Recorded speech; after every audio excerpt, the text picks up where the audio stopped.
একজন ব্যক্তি তার স্ত্রীকে রাগের বশে এক তালাক দেয়। তার স্ত্রী প্রায় 2 মাস পর পারিবারিকভাবে আবার স্বামীর বাড়িতে আসে।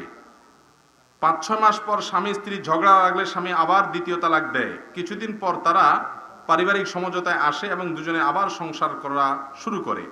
সবকিছু ঠিকঠাক মতো চলতে থাকে। এখন তাদের এই সংসারে শরীয়ত সম্মত কিনা, যদি বৈধ না হয় তাহলে কি করা উচিত, দয়া করে উত্তর দেন। দেখুন, তালাকের সুন্নাত পদ্ধতি হলো এক তালাক।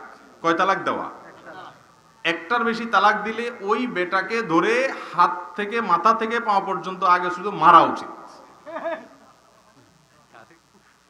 তালাক আমাদের পুরুষরা, বেশিরভাগ পুরুষরা দিতে গেলে 3টার নিচে, বরং আমি তো সবসময় বলি যে 3টা তো দেয় না, 3000 তালাক দেয়, শত শত তালাক দেয়, বউরে দেয়, বউর 14 গোষ্ঠীরে তালাক দেয়। এই নোংরা কাজ যারা করে এরা অসভ্য। এটা কোনো ভদ্র মানুষের কাজ হতে পারে না। ভদ্র মানুষ হলে সে নবীজির বাতানো পদ্ধতি অনুযায়ী তালাক দিবে। যদি দিতে হয় একটা তালাক দিবে। কয়টা? একটার বেশি দিলে গুনাহ হবে।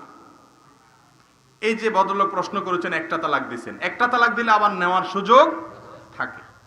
2 মাসের মধ্যে আবার ফেরত নিয়েছেন, আলহামদুলিল্লাহ, কোনো অসুবিধা নেই, এটা ঠিক আছে, কিচ্ছু করা লাগবে না, বিয়েও পড়ানো লাগবে না, শুধু মুখ দিয়ে বললেই হবে যে আমরা ফেরত নিলাম, নিজেরা নিজেরা মিলে গেলেই হয়ে গেল, শেষ। কত সহজ। আবার তালাক দিয়েছেন 2 মাস পরে, তো আবারও ফেরত নেওয়ার সুযোগ আছে, কিন্তু এখনো পর্যন্ত 3 নম্বর তালাক দেন নাই, লাস্ট অস্ত্র এখনো আছে। এটা যদি ব্যবহার করে ফেলান তাহলে আর নেওয়ার কোনো সুযোগ নাই।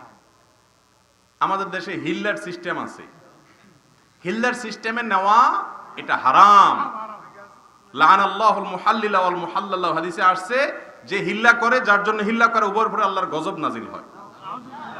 এজন্য তালাক দিতে সাবধান। বেশিরভাগ তালাক প্রদানকারী ভাইরা তালাক দেওয়ার পরে একটা সময় এসে আফসোস করেন, হুজুরদের কাছে এসে বলেন যে হুজুর দিয়ে ফেলাইছি, এখন কি করব। আমি তো বলি যে ছুরি আপনি বুকে ভরে দিয়ে যদি বলেন সরি, লোকটা বেঁচে যাবে? আর তালাক দেওয়ার পরে আপনি সরি বললে কোনো কাজ হবে? এই জন্য তালাক দেওয়ার আগে সাবধান। অন্য যা মনে চায় করেন, তালাকটা দিবেন না, খবরদার। তালাক দেওয়ার আগে কোনো আলেমের সাথে, ভালো কোনো আলেমের সাথে পরামর্শ করবেন, এরপরে পদক্ষেপ নেবেন। হুটহাট করে তালাক দিবেন, এরপর এসে কান্দাকাটি করবেন, কোনো কাজ হবে না, সাবধান।